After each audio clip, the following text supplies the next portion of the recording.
Welcome back to Element 14 Presents. I'm Andy, and in this video we're going to teach a Tribble how to detect Klingons. Tribbles are fuzzy alien creatures from Star Trek, and they're known for making affectionate sounds when they like you. However, if they don't like you, they freak out and make shrieking noises. Now, Tribbles are voracious eaters, and they especially like grain, and this is a problem because when Tribbles eat, they multiply like crazy. This particular Tribble doesn't do any of those things, it's just a ball of fur. And there's no easy way to modify this with electronics, so let's get started on making our own.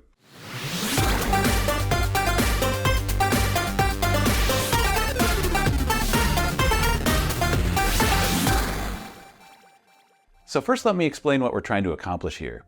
What we want to do is make a Tribble that can detect the difference between friend and foe and react accordingly. And when I say react, I'm talking about sound and vibration. Now, vibration motors are easy to come by, and so are speakers and amplifiers. Microcontrollers are also small and cheap. So that leaves one big question. How do you detect if someone's a Klingon? Well, I already asked Element 14 and they said they can't afford to hire real Klingons, so we'll have to use a couple of stand-ins. What we'll do is attach RFID tags to each of these and put an RFID tag reader inside our Tribble. Okay, I'm gonna go order some parts, and when they arrive, we'll put them on a breadboard and see how they work. Okay, looks like everything is here. Let me show you what we've got. So first is our amplifier, and this is an all-in-one amp and I2S decoder. Now, you can get these separately, and I have done that in past projects, but this is much more convenient. Next, we've got a small 8-ohm 2-watt speaker, which is a good match for the amp. Not much to say about that. Here we've got a vibration motor, which takes 3 to 5 volts. Again, very simple. And next we have a very important module. This is the RFID reader, which uses the popular PN532 chip. This one is a mini booster, and that'll be useful for taking 3 volts from a couple AA batteries and boosting them up to 5 volts at 1 amp. Now you need to be careful with these because it's easy to find cheaper ones that can only handle like 100 milliamps. And that's definitely not going to be enough for this project, so make sure that your power booster can handle at least 1 amp. Finally, we tie it all together with a raspberrypipico. These are widely available, and they're cheap enough and small enough to serve our purposes in this project.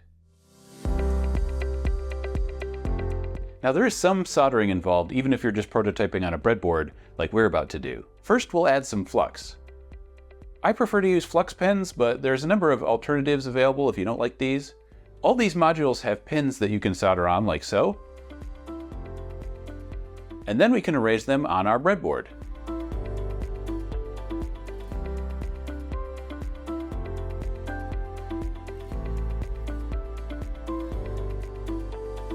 So everything's getting power from the power rails here and here, with the exception of the RFID reader, which takes 3.3 volts from the Pico when you use the SPI or SPI interface. And now's a good time to point out that there are a couple dip switches for configuration on this board. SPI is 0, 1, so we'll just move the second switch to the 1 position. If you forget to do this, you'll spend a lot of time wondering why it's not working. Ask me how I know. The only other thing to note is that I've added a 100k ohm resistor between gain and Vin, and that sets the gain to 3 decibels instead of the default 9 decibels. Since we don't know how loud it's going to be, we'll start at the lowest setting and only turn it up if needed. The amplifier, vibration motor, and RFID reader are wired into the various GPIO pins on the Pico, and that, believe it or not, is everything you need to make a Tribble. Probably. Okay, when I said everything we need, I really just meant hardware. Of course, we need to program the microcontroller. So at some point it became possible to develop for the Pico using the Arduino IDE, and there's different cores available. We're going to use one called Arduino Pico because it works with the RFID library I'd like to use. The core is open source, so you can go to the GitHub repo for documentation, or if you have any questions, you can always ask me for help on the Element 14 community site. So let's implement vibration first, since that's the easiest. All we need to do is define the GPIO pin, set it to output, and then write high to that data pin to turn vibration on. In fact, let's build a separate little circuit with just the vibration motor to test it.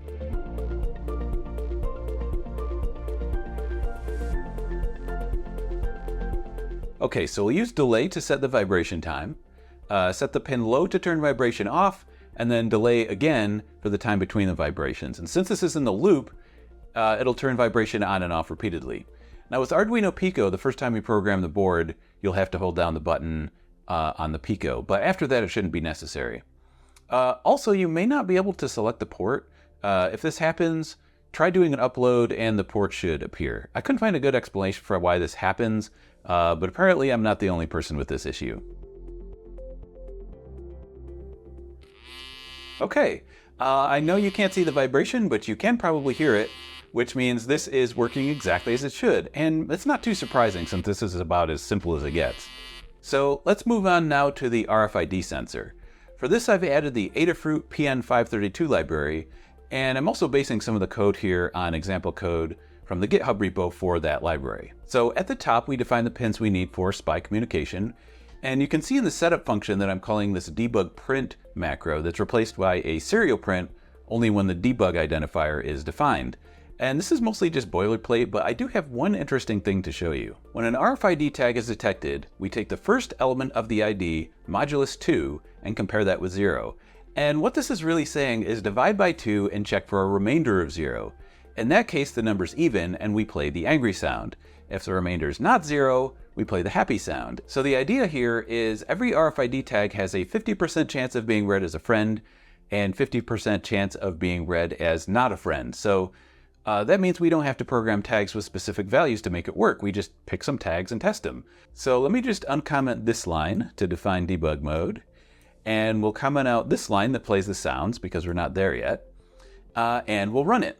And I've got an RFID tag here that we can test with.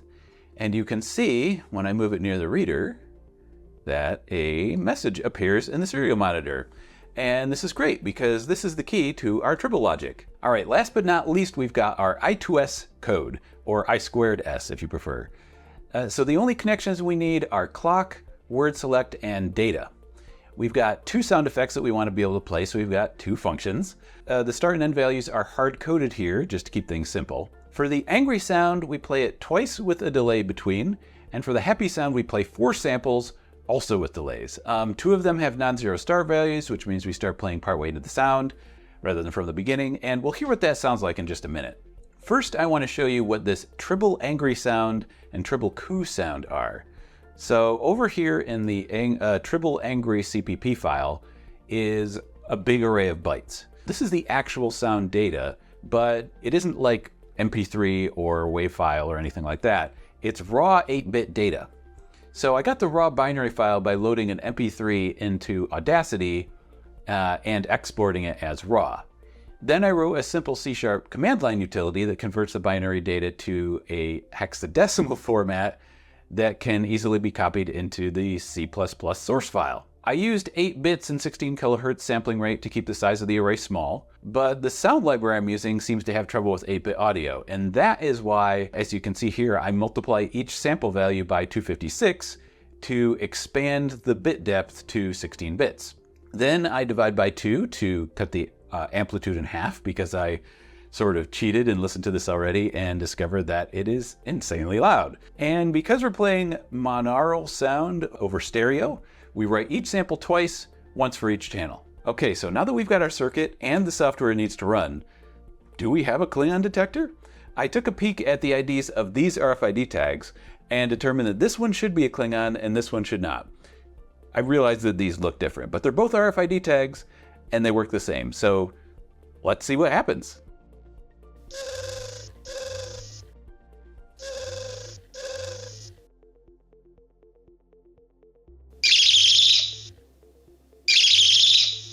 That's all we have for today. No, I'm just kidding. This is clearly not a Tribble, at least not yet. We need to make it a lot smaller and somehow also make it round and fuzzy.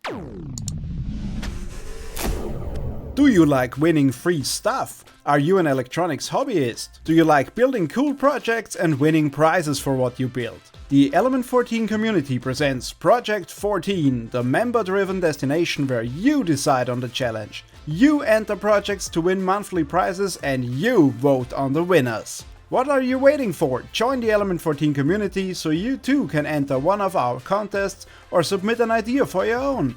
Join now! I actually spent a lot of time redesigning the circuit and rebuilding it by hand, and eventually I came up with this. Unfortunately, there are a lot of problems with it. It was really difficult to wire it up. it's kind of flimsy, and if we put this inside a fabric ball, all of these sharp little pins are going to snag and tear it apart. It's just not good. So after building this, I realized I was going to have to learn how to make a PCB. Now, keep in mind that before this project, I didn't know anything about Gerber files or routing or any of that. So I went over to the Element 14 community website and read some of the blogs and watched some of the videos, and in just a few hours, I was able to understand KiCad well enough to design my first PCB. Let's go back to the computer and I'll show you. Now, I'm not going to go into too much detail because I'm still a beginner and I don't want to teach wrong methods, but at a high level, I started with a schematic. I then quickly realized that KiCad doesn't come with symbols or footprints for the Pico, so I went over to GitHub and downloaded some, and they've got good installation instructions over there as well. I designed this in the most naive way possible. This is a very literal translation of what I had on the breadboard. Instead of putting individual chips and components on the new board, I'm just using all the same modules that I was before. So once I was happy with the schematic, I assigned the footprints, and this included the Pico and a bunch of pin headers that would allow me to solder on different modules. Then I went over to the PCB editor, moved all the components into place, and routed all the traces to the best of my ability. And the idea here was to have the Pico on one side and all the other parts closely packed on the other side. And when you're done, you can open up the 3D viewer and get a final preview of the final board. So the next steps are going to vary depending on what manufacturer you decide to go with. And the best option is to just go to their website and look for instructions on what KiCad settings to use when exporting your files. That's what I did, and now I'm just waiting on another order. So I'll see when the boards get here. Okay, it's been a couple weeks and the PCBs have been delivered, so now we can begin soldering. The amp, power module, and vibration motor will all be soldered directly on here, but the battery and NFC module have JST connectors. That's because the NFC reader is going to sit on top, and the battery holder is obviously going to be separate. The Pico has these castellated holes that allow us to solder the whole thing flush against our custom PCB, and just to avoid the risk of short-circuiting anything, we'll put some Kapton tape down on the other side. Crimping the wires for the connectors takes a bit of practice, and having a decent crimping tool makes a big difference. Alright, I'm really pleased with how this turned out. The best part is it's easy to connect and remove the parts if I need to work on it. Okay, there's really just one more thing we need to do before we can put this inside of a stuffed toy, and that is a 3D printed enclosure. So let's do that now. I could easily spend an entire video going over the difficulties of designing this plastic box.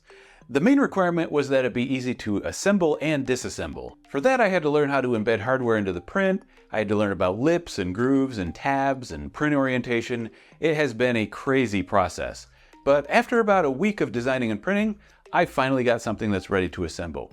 The top and bottom are screwed on. One side has holes for the speaker, and the other side is where the RFID reader is mounted.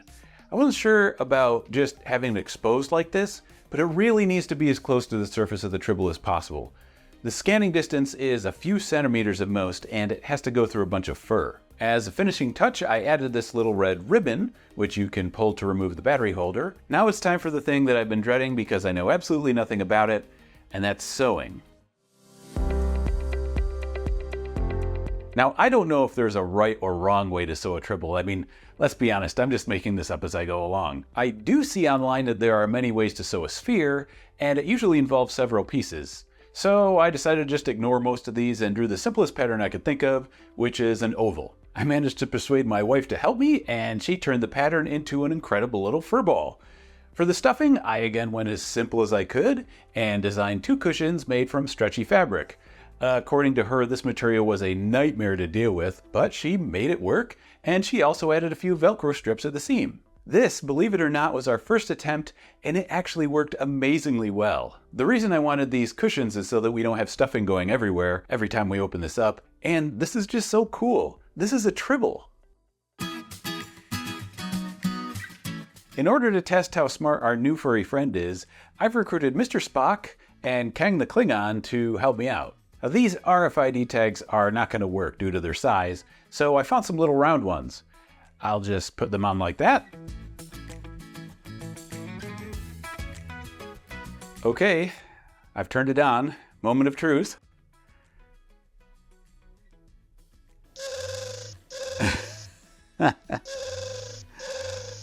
Yep. But does it like the Klingon?